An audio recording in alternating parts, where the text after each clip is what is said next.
क्या आप जानते हैं कि इमाद इरफानी अपनी बीवी से मोहब्बत का इजहार भी नहीं कर पाते थे? क्या वाकई शादी के बाद खुद इन्होंने नहीं बल्कि इनकी वालिदा ने आगे बढ़ाई? और क्या ये भी सच है कि मरियम शफात ही वो शख्सियत थी जिन्होंने इन्हें मॉडलिंग और अदाकारी में आने पर मजबूर किया? पाकिस्तानी ड्रामा इंडस्ट्री के हैंडसम स्टार इमाद इरफानी आज जिस मकाम पर खड़े हैं वहाँ पहुँचने की कहानी सिर्फ इनकी मेहनत की नहीं बल्कि इनकी मोहब्बत की भी है। ड्रामों जैसे जलन, चीख, कभी मैं कभी तुम और कफील में अपनी अदाकारी से दिल जीतने वाले इमाद इरफानी ने पहली बार अपनी एहलिया के साथ टीवी पर आकर अपनी प्रेम कहानी सुनाई तो फैंस हैरान रह गए।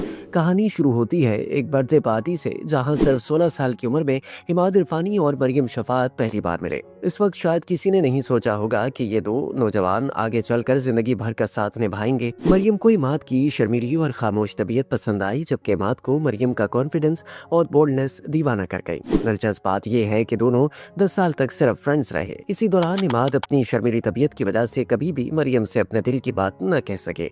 लेकिन कहानी में ट्विस्ट तब आया जब इमाद की वालिदा को दोनों की पसंद का अंदाजा हो गया। एक दिन उन्होंने सीधा इमाद से पूछ लिया कि अगर तुम चाहो तो मैं मरियम के घर रिश्ता भेज दूं। यही वो लम्हा था जिसने दोनों की जिंदगी बदल दी। उस वक्त इमाद ना तो बड़े अदाकार थे और ना ही माली तौर पर मुकम्मल तौर पर स्ट्रॉन्ग, मगर मरियम के खानदान ने अपनी बेटी के फैसले पर एतमाद करते हुए रिश्ता कबूल कर लिया। यहाँ एक और हैरान कुन हकीकत सामने आई। इमाद इरफानी के मुताबिक इनकी बीवी ही वो शख्सियत थी जिन्होंने उन्हें मॉडलिंग और अदाकारी की तरफ धकेला। मरियम को यकीन था कि इमाद में वो टैलेंट है जो उन्हें एक बड़ा स्टार बना सकता है, लेकिन इस फैसले के साथ एक खौफ भी था। जब इमाद इंडस्ट्री में आए और खूबसूरत अदाकाराओं के साथ काम करने लगे तो मरियम को कभी कभी इनसिक्योरिटी फील होती थी, मगर मरियम का कहना है कि वो सबसे पहले अल्लाह पर और फिर इमाद पर यकीन रखती हैं और यही एतमाद इनके रिश्ते को मजबूत रखता है। आज जब इमाद इरफानी पाकिस्तानी ड्रामा इंडस्ट्री के बड़े नामों में शुमार होते हैं तो इनकी कामयाबी के पीछे सिर्फ टैलेंट नहीं बल्कि एक ऐसी मोहब्बत भी है जो दोस्ती से शुरू हुई